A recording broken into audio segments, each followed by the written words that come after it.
These are some of the best fragrances you can spend your money on here in 2024. If you want to start the year off strong and build up a nice solid foundation, these are some you could go for. This one's primarily cooler weather leaning just because that's where we're at right now, but I did throw in some warmer weather scents as well. You can go for those if you want. This first one's been around since, I believe, 1999, something like that, late, mid-90s. Shivan Pie. It's a vanilla scent. And, you know, while that is a dime a dozen these days, back then when you looked at kind of the broad spectrum of what was being released, you know, you see a lot of the fresher aromatic fougères and older school citrus scents and things like that. You know, the original Aquateux was born around that time as well, but you just weren't seeing nearly the volume of vanilla-based scents as we do now. And so this was kind of ahead of its time a little bit in the men's category. And even now, it still smells great. Vanilla, benzoin, some minor woods in here. It's great stuff. It's powdery, tonka bean heavy, and in some way it reminds me a little bit of Prada Luna Rossa Black. Just the style of powderiness that it has, kind of somewhat similar. And there's even a slight soapiness to this one as well. Just a little bit of a fresh, clean kick, almost like a lavender in here, just to freshen it up somewhat. I think you can get this stuff for as low as $40 now on discounters, and it's been that way for a while. It's very affordable. There's no reason not to pick this one up. It's easy to forget about, just with all the new stuff that's coming out all of the time, but it's one worth checking out. Now, this next one is interesting. It's not one that you would see brought up often. It's from a designer brand that has only released 3 fragrances, and they haven't put out any since then. And I believe these are kind of on the rocks, and they have been for a while, but you could still get them. It's just somewhat limited. It's Robert Graham, and this one is Fortitude. So they have 2 others. This is one of the best ones. Tobacco, tonka bean, and patchouli in here. Another sweeter, cooler weather scent. Designer level tobacco, but with a twist. It's not super basic. It's not like Dolce & Gabbana The One, which is amazing, and I love it, but, you know, they did do a good job of making this one stand out on its own. It doesn't smell like every other men's tobacco scent out there. Price-wise, I think you're looking at around $60. Nothing too crazy, maybe 70-ish. It's kind of gone up a little bit just due to the availability of these being not as great as it used to be. If you're looking for some cool collectibles, I would recommend checking out the Robert Graham line. There's Fortitude, Valor, which is a great coffee scent, and Courage, which actually smells a little bit like Versace Pour Homme. 3 great scents that could cover a multitude of situations and seasons for you. And again, they're kind of collectibles, or at least they're going to be at some point when they eventually stop putting these out. I mean, you got to think they're probably not doing insane volume with these. I don't even know. I think they offer clothing items and stuff, Robert Graham, but you know, they're not YSL or Dior. So definitely something cool to check out that is a little bit niche, at least compared to a lot of other super popular designers. This next one is really impressive. It is Burberry Hero EDP. And so it's got cedarwood, incense, and that's essentially it. You get some other like patchouli in here as well, but it's smoky, it's woody, it has a real spicy, dry kick from just all of the cedarwood. I believe this is the one that, for whatever reason, has 3 types of cedarwood in it. But you guys get the idea. It's just a little bit more traditional. It actually kind of smells a bit like Bentley for Men Intense, or no, I'm sorry, Bentley for Men Absolute a little bit, just with the overwhelming amount of dry woods and spices. And now there's a bit more of a sweetness to this one to kind of separate the two, and this one is definitely more designer, even though they're both designers, but this one is overall going to be a little bit more mass-pleasing and I would say easier to pull off and more likable. I think this one is miles better than the original Hero, which I really didn't think too much of. It was okay, but a bit boring. This one just has a lot more going on. Next up, we have Bleu de Chanel. This is the Eau de Parfum. I mean, it's a classic. Every guy has smelled this at some point. And I've said this before, even if you don't know that you have or not, you're like, oh, have I smelled Bleu de Chanel? You have. You 100% have.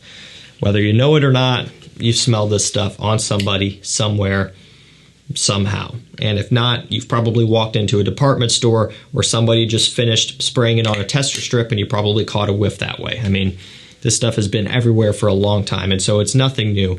And it kind of sounds like you're beating a dead horse, and I understand that, but it is still worth buying. You know, it's easy to fall into the trap that, oh, everybody has this and it's not worth getting anymore. It's not necessarily true. Maybe everybody does have this. Yeah, that part is something that you can't argue, but it's still worth purchasing.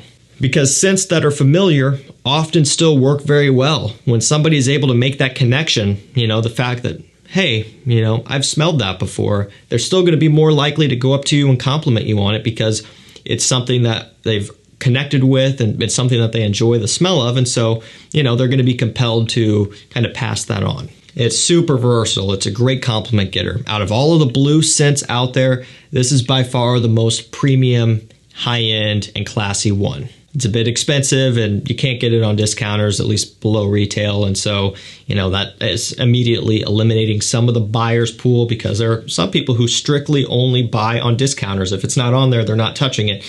That's how this one is, but it's still worth grabbing. So that one's kind of all year round / warmer weather. This next one is following in a similar footprint here where it's any time of the year. Personally, I love this DNA most for summer. Spring and summertime, I wear it all the time, although some people may say that it's a bit too much for summertime. It's Aquateux Parfum, and so what started off as Profumo, it has been one of my most worn fragrances for years, and a lot of that has been within summer months. You know, I say that loosely, spring into summer into early fall. Whenever there's warmth, I'm wearing Aquateux Profumo, even when it's super hot outside, okay? And the Parfum is what's taking over now, and it's what you can buy now, so I'm slotting it in. So when I say I've been wearing this for years, obviously this just came out, but it's Profumo, essentially, bottled into a new bottle with a new name. You know, they've cheapened up the presentation, is what it is. No more magnetic cap, no more plate on the bottom to give it a little bit of, you know, dimension, I guess, just small little details that kind of add up. None of that anymore, but it's still the same great scent, actually slightly better. The opening on the Parfum is a little bit more smooth compared to the grassy green opening that the Parfum or the Profumo has had ever since it first came out. And so in a lot of instances, this is a really nice step up. And because of that aquatic kind of green opening, it smells great in summertime. It's refreshing, it's a bit cooling, but then it has some of that smoky, slightly sweet dry down that can help it work well when it's cold outside also.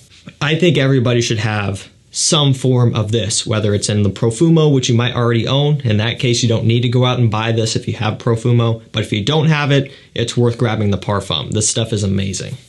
This next one is Azzaro, the Most Wanted Parfum. So we've got some bourbon vanilla, some woods, some ginger. They only give you 3 notes, and that's good enough. It's essentially what this is in a nutshell. You still get some tonka bean and usual suspects that are found in a lot of new scents, and it does kind of tie back to Wanted by Night a tiny bit with that tonka in here.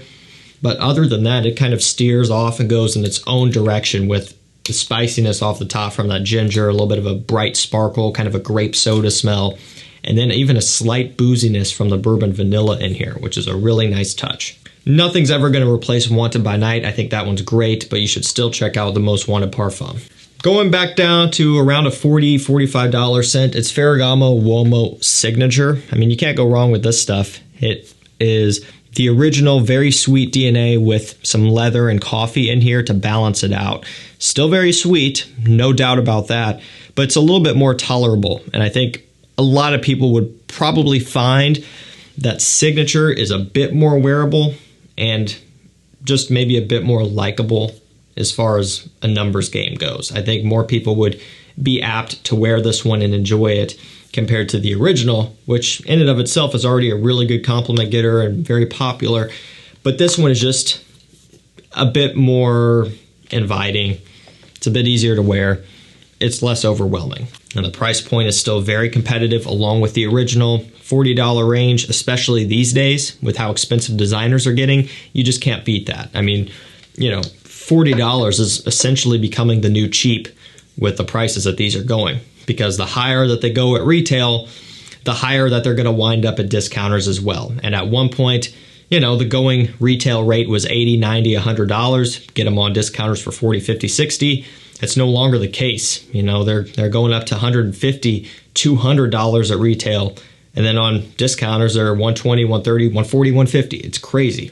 Prada Ocean Eau de Parfum is, in my opinion, one of the better releases to come out of 2023.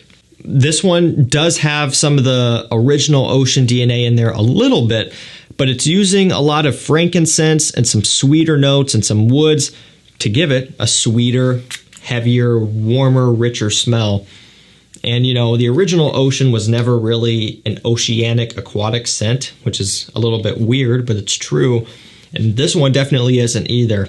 Richer, sweeter, heavier, smoky, interesting, and a bit mysterious. I think this one is really good, and it's going to go unnoticed, comparatively speaking, because it's an Ocean flanker, and the Ocean line doesn't really get the most respect. And it makes sense with the original, which is a little bit boring, but this one is leaps and bounds better. And so, if you're watching this, give this one a try. Most people are going to skip right over it, but it's worth checking out. And I'm sure they're going to continue on with a Parfum and an Elixir. And I have to say, I actually look forward to those based off of how good this one is. I've got all these linked down below, by the way. And if you want to get notified of anything rare, discontinued, or hard to find, you know, La Nuit de l'Homme Bleu Electrique, Armani Code Absolu, the one Luminous Night, so on, you can jump on my mailing list, texting list. You'll be the first to know. It's a great resource. A lot of people are over there. You're able to save a ton of money and get a ton of rare stuff. This next one is Le Male Parfum. And, you know, it has become kind of a fan favorite. Ultra Male was the main hype beast within the line in the community. I mean, you guys remember that 6, 7 years ago, it was getting all of the attention. And I love Ultra Male. I do think, though, that Le Male Parfum is a lot easier to wear. It's a lot more mass pleasing. And for a lot of people, it's a better scent. For me, there's a special place in my heart for Ultra Male, but I gotta say, you know, Le Male Parfum is an amazing release. They did a great job with it. And the new Elixir is really good too, but I wanted to feature this one. Get a bit of iris in here, some cardamom, oriental notes, lavender, vanilla, tonka bean, if I didn't say that, that's kind of standard. So you get some of the original Le Male from back in the day. You get a little bit of that sweetness from Ultra Male, just a little bit, nowhere near as much. And then its own twist with the cardamom, warm, spicy kick to give it a bit more texture. It's a really good release. Gotta have a bottle of Bulgari Man in black. It's a classic at this point. It's a bit more mature and a bit more high-end than Spice Bomb EDT, and that's kind of why I featured it. You know, Spice Bomb has made its rounds, and it's still great, and there's great flankers in it as well. But Man in Black is one that is really good to have for situations where you want to be taken seriously in a more dressed up environment. Get some of that rum in here with all the spices and the tobacco and everything like that. It smells really good. Atomizer's horrible, super narrow. That's how all of the Bulgari Man scents are. But if you can get past that, I mean, this stuff smells great. I mean, Versace Dylan Blue, a $40 scent, you cannot go wrong. I mean, this stuff is so good. It's 12 plus hour performing. Great compliment getter. It's a little bit smoky, but then it has some freshness and a shower gel kind of blue scent, overwhelming, you know, smell. And so, again, it's something that is super versatile with great performance, with great mass appeal at $40. Another one that can almost be considered cheap these days. I mean, this stuff is so affordable and it's so good that I bought an extra bottle just to keep in my vehicle at all times. That's not advised. If you care about your scents, like don't keep a prized possession bottle in your vehicle because of the temperature changes, right? Especially if you live somewhere where it gets cold in the winter and then hot in the summer. That's not good, and it's been in there for a while. It's not going to last forever, okay? Fully aware of that. If it goes bad, I'll just buy another bottle and keep it in there because the amount of times I've forgotten to wear something and then I can just grab it and spray it on when I arrive, it's saved me a lot, and so I recommend that. And I think I got that bottle as a tester with cap off of eBay for maybe even slightly less than $40, so I really can't complain. It was a great deal. I mean, this stuff will never leave you hanging. You can spray this on and you'll be good for anything. And last up, we have Hugo Boss Selection. Super easy to wear, cheapy here, great for the office, great for work, great for school. Musk, pink pepper, cedarwood. It's a little bit soapy, musky clean, a little bit citrusy and woody. It's nothing exciting, but Also, nothing else smells like it. So it kind of stands out on its own, which I think is pretty cool. Alrighty guys, that's going to do it. It's 12 of the best fragrances you can spend your money on here in the beginning of the year to have a great foundation to build your collection off of. I'll link them down below and jump on my mailing list. You won't regret it, I promise you. Great deals, rare stuff all the time. Thank you so much for watching. Stay safe, stay healthy. We'll see you tomorrow with another one. Take care.